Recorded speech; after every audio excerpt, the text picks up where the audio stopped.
how to do it on TikTok 2023. Hi guys, so in this video I'll teach you how to do it on TikTok 2023. So if you want to learn how it's done, just watch this video until the very end. It's just pretty quick and simple, so let's go. So to do that, let's head over to TikTok, and in here you can see a video that I want to do it with.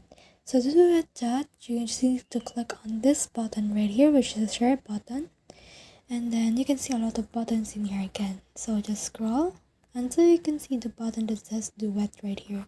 So let's click on Duet, and it will open and process this video first before doing it. So as you can see, it has opened. So in here you can choose from these options right here. You can be side by side with the video, but in here you can also be green screen. So you can also do this or this right here. Then after that, just select on this red button right here in order to start your duet, and after that you can use this right here in order to edit your video duet. So that's the whole process. I hope this video helped you to duet on TikTok 2023.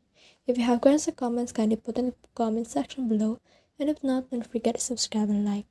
Thanks.